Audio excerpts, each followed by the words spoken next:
Hey guys, welcome back to another mischievous tutorial. My name is Jaylus and this is the second part of our 3D space tutorial, and today we're going to show you how to animate our camera within our stage the composition of our text using 3D space and the use of keyframes.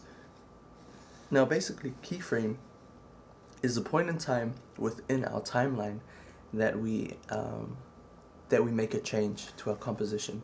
As you can see, it is static within this 5 seconds.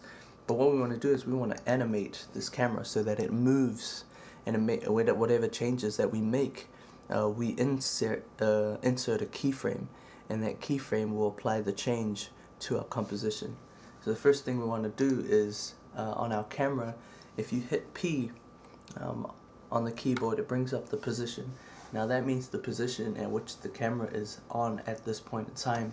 So right now, nothing is happening. But on the side of position, or any of the changes that you'll make, there is a little stopwatch on the side. And this, if you click, will enable a keyframe, insert a keyframe. And so at the beginning of this composition, it will start at this point of the camera's view. Okay. The other thing we want to bring up, especially with the camera, is not only the position, but the point of interest, or the actual center of our camera at this point in time. So the center would be right here, because that's what we're looking at. And so if we hold shift and hit A, we now have the point of interest in the position. First thing we want to do is click on those stopwatches, and we have our keyframes, and say we want to move in to 1 second, and make sure that on the camera tool you're using the track Z, or the zoom in zoom out. Okay, and so the first thing we want to do is just drag it up or forward. We have creation. So as you can see, we already have movement. Okay, and then say let's maybe move a few frames, and then on this side, if you click on these, is to add more keyframes according to the same position that we had at the first place. The reason being is because, let me show you, if say we moved this forward a little bit, as you can see it's continuously moving, but we don't want that. We want it to kind of stay at this point for about a second and then move to the next. So in order to do that, let's undo that. We'll go to that place that we wanted, and now we want to add the same keyframes as we did in this position. Now you can see that it does not move, it's static. And so now we can move, stop, and then about the same distance we want to move to beyond. Okay, and then we can play around with it, hit C, and maybe pan it around so that it's in the middle, and just play that back. See that? So we move creation beyond, and then for that you can let's move to about 2 seconds, and then zoom in just a little bit, softly.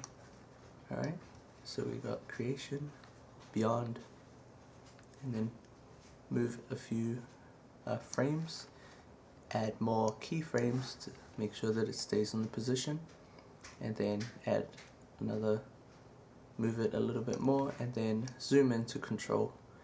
And let's use the pan tool, bring that up, maybe zoom out just a little bit more so we can see control. Okay, and if we play that back, you can play back your composition by hitting the space bar. See that?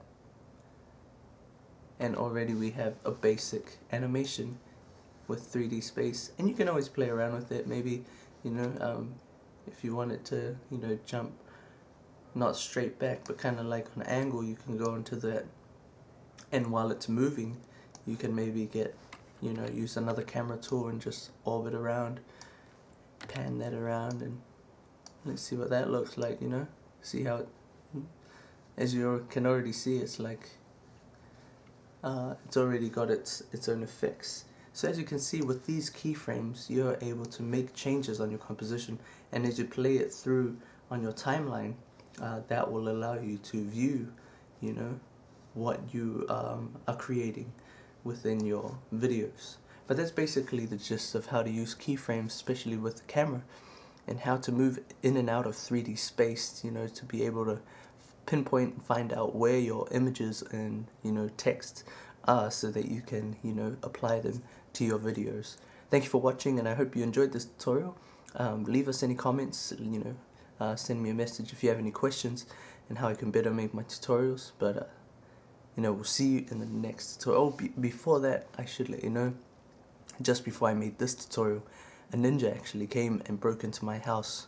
I went outside to get me, you know, a double quarter pounder, because I love those things. Those things are the best. Haven't had one for, you know, a while now, but I thought I should treat myself. And you know what? I came back and there was a video of of a ninja, and you know what, he left me the video so that I could post it up. So I will be able to post that up after these tutorials, and you know, just let me know what you think about him, because I think he kind of looks like maybe one of my friends from down the road or something. But you know, anyways, thank you for watching the tutorial, and we will see you in the next one.